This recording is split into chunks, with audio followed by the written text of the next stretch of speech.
قال اللہ سبحانہ وتعالی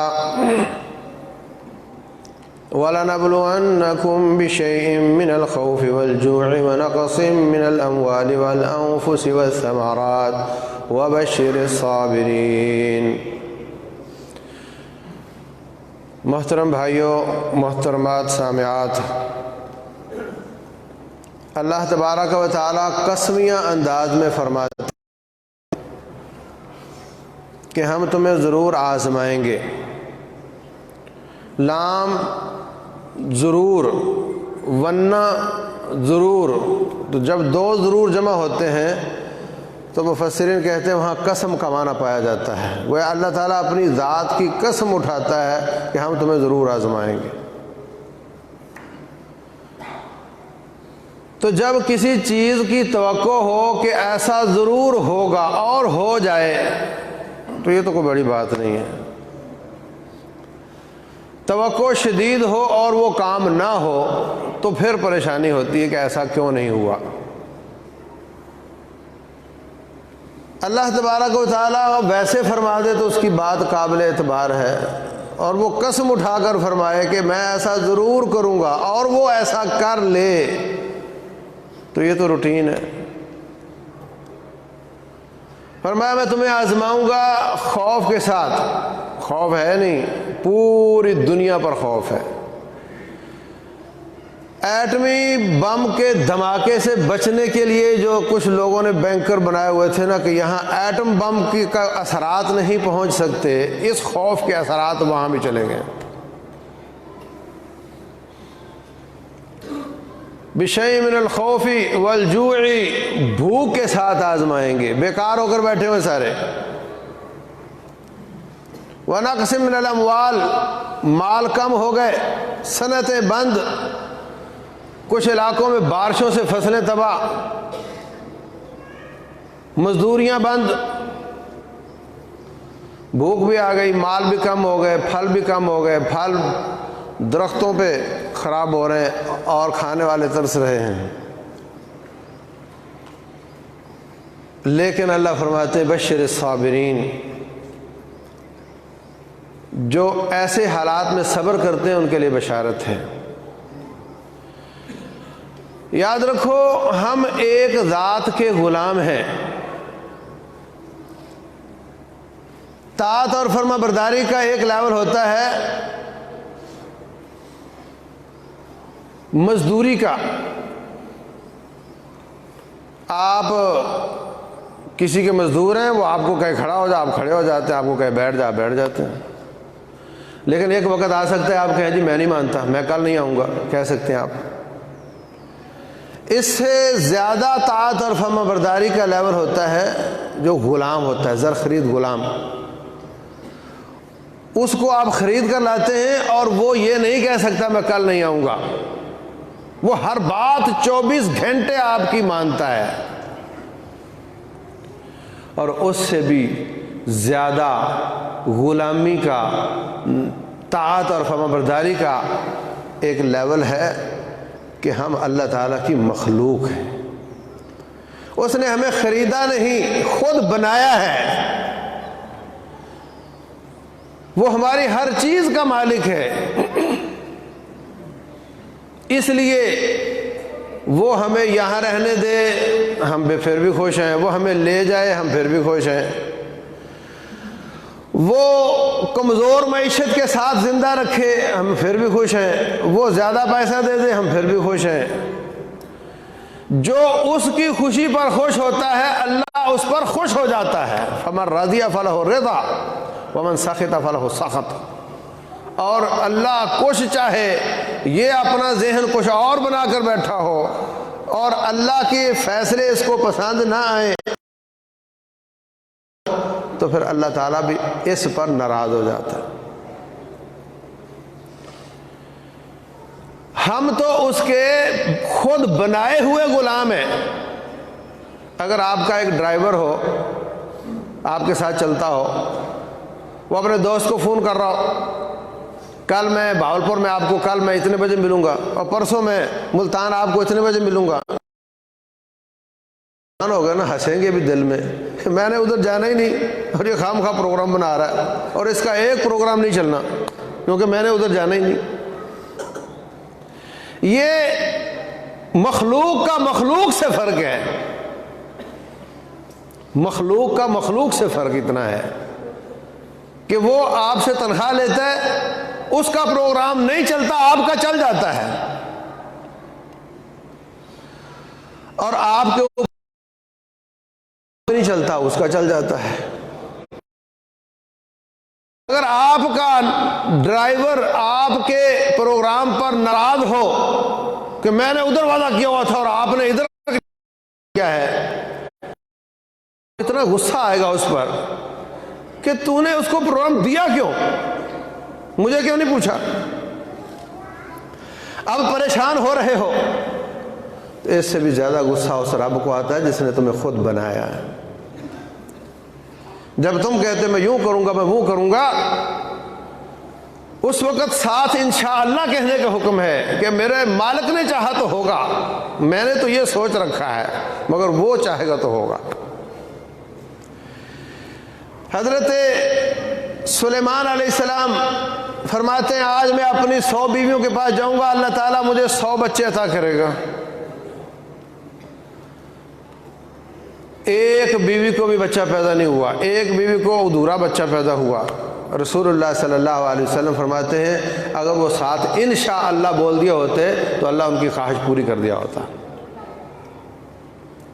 وَلَا تَقُولَنَّ لِشَيْءٍ إِنِّي فَاعِلٌ ذَلِكَ غَدًا إِلَّا أَن يَشَاءَ اللَّهُ۔ اے نبی صلی اللہ علیہ وسلم کبھی ایسا نہ کہو کہ میں کل یہ کروں گا، اور ساتھ اپنی مشیت کو اپنے رب کی مشیت کے ساتھ جوڑو، اس نے چاہا تو ہوگا۔ تو آج جو میری نظریں دیکھ رہی ہیں یہ سب کچھ میرے رب کی مشیت کے تحت ہے۔ ہو سکتا ہے کسی کافر کی سازش ہو سکتا ہے کسی کا بایولوجیکل ویپن چل گیا ہو، یہ سب ہو سکتا ہے، مگر یہ سارا کچھ میرے رب کی مشیت کے تحت ہے۔ آج جو کچھ ہوا ہے میرے رب نے ایسے ہی چاہا تھا۔ وَنَبْلُوكُمْ بِالشَّرِّ وَالْخَيْرِ فِتْنَةً، ہم تمہیں خیر سے بھی آزماتے ہیں، ہم تمہیں شر سے بھی آزماتے ہیں، ہم تمہیں دے کر بھی آزماتے ہیں، ہم تم سے چھین کر بھی آزماتے ہیں۔ جس کو دے کر آزماتے ہیں یہ نخرے کرتا ہے، یہ تکبر کرتا ہے، یہ دے کر احسان جتلاتا ہے یا میرا احسان مانتا ہے۔ اللہ یہ دیکھتا ہے اگر وہ اللہ کے راستے میں دے اور احسان نہ جتلائے، تکبر نہ کرے، فخر نہ کرے، اللہ تعالیٰ اس پر خوش ہو جاتا ہے۔ جس سے چھین کر آزماتا ہے اگر وہ اللہ کی شکایتیں نہ کرے، رب ذوالجلال کی تقدیر پر اعتراض نہ کرے، بلکہ ہر حالت میں اللہ کا صبر کرے، شکر کرے، اللہ کی رضا پر راضی ہو جائے، اللہ تعالیٰ اس کو بھی پاس کر دیتا ہے۔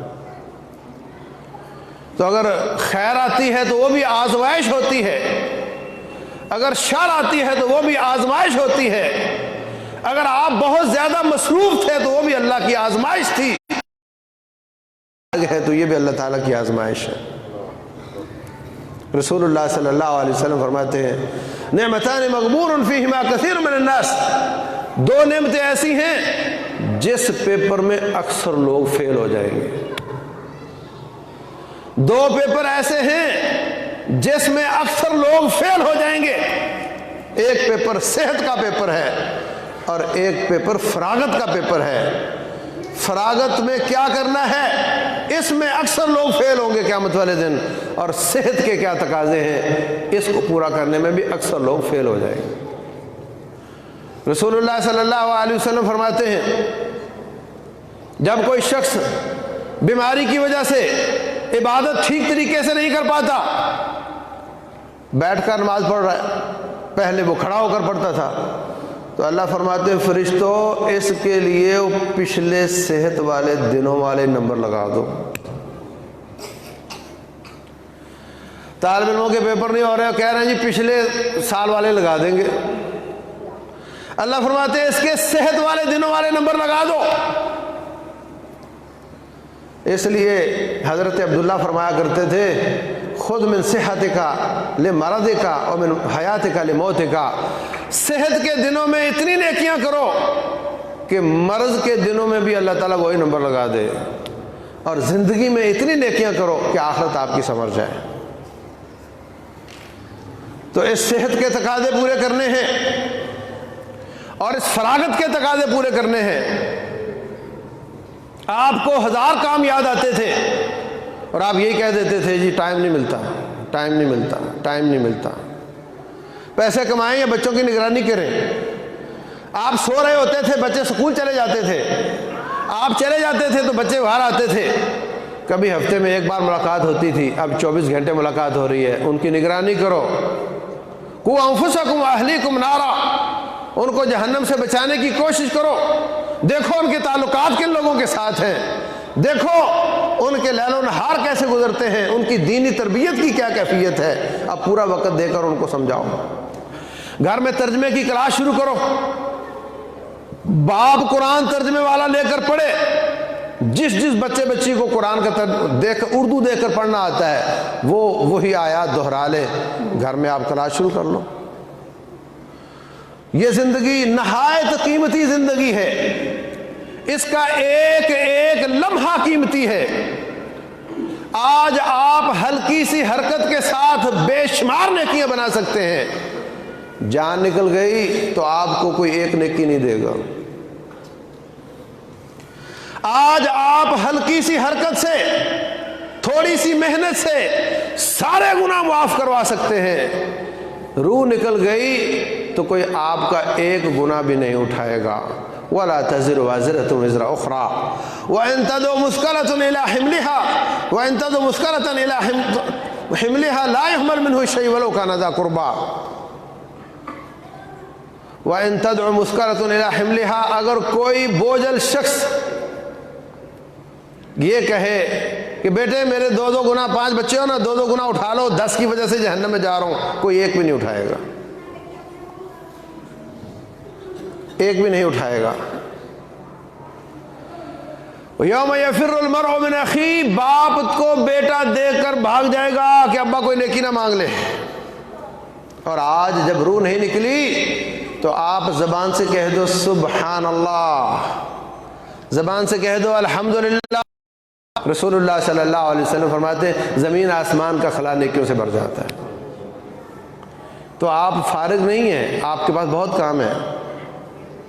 اپنا شیڈول بناؤ، اپنی فراغت کو دعائیں یاد کرنے کے لیے، قرآن اور سنت کا ترجمہ پڑھنے کے لیے، نمازوں کی اصلاح کے لیے، اولاد کی اصلاح کے لیے اپنا باقاعدہ شیڈول بنا کر اس پر عمل کر کے اپنے فراغت کے دنوں کو بہترین استعمال کر سکتے ہیں۔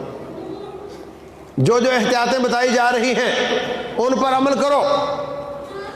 بسم اللہ الذی لا یضر مع اسمہ شیء فی الارض ولا فی السماء وهو السمیع العلیم۔ رسول اللہ صلی اللہ علیہ وسلم فرماتے ہیں جو شخص یہ دعا پڑھتا ہے، صبح پڑھے 3 بار، شام 3 بار، نہ صبح نہ رات کسی وقت اس کو کوئی چیز تکلیف نہیں دے سکتی۔ احتیاطیں بھی کرو، اپنا دفاع بھی صبح شام کے اذکار کے ساتھ کرو، قرآن کی تلاوت اور شعبان کے روزے۔ رسول اللہ صلی اللہ علیہ وسلم سارا مہینہ ہی روزے رکھ لیا کرتے تھے، ایک آدھ چھوڑتے تھے آخر میں، اور فرمایا اذا انتصف الشعبان فلا تصوموا، جب آدھا شعبان گزر جائے پھر تم روزے نہ رکھا کرو۔ تو یہ آدھے شعبان تک آپ روزے رکھو، تھوڑے دن رہ گئے، ان دنوں کے روزے رکھو، ان دنوں قرآن حکیم کی تلاوت اور ترجمے کی کے شیڈول بناؤ، اپنی فراغت کو صحیح طور پہ استعمال کرو، رو رو کر توبہ کرو۔ اجتماعی مصیبت آئی ہے اجتماعی گناہوں کی وجہ سے، توبوا الی اللہ جمیعا، سب مل کر اللہ تعالیٰ سے توبہ کرو، اپنے گناہوں کی معافی مانگو تاکہ اللہ تعالیٰ یہ عذاب ہم سے ٹال دے۔ یہ ساری وبائیں اللہ تعالیٰ کی اجازت سے چلتی ہیں۔ مدینہ میں وبا آ گئی، سب کو بخار ہو گیا، فرمایا اے اللہ اس وبا کو فلاں وادی کی طرف منتقل کر دے۔ تو یہ اللہ کے کنٹرول میں ہے تو کہا نا۔ تو یا اللہ دنیا میں جتنے بھی ظالم ہیں، طاغی ہیں، مسلمانوں پہ ظلم کرنے والے، یا اللہ اس وبا کو ان کی طرف منتقل کر دے اور مسلمانوں کو اس سے محفوظ رکھ دے۔ اللہ تبارک و تعالیٰ جو میں نے عرض کیا ہے سمجھنے اور عمل کرنے کی توفیق عطا فرمائے۔ وما علینا الا البلاغ المبین۔ مفتی محمد یوسف طیبی کے بیانات سننے کے لیے ہمارا YouTube چینل سبسکرائب کریں اور ہمارے دیگر سوشل اکاؤنٹس لائک اور شیئر کریں۔ جزاک اللہ خیر۔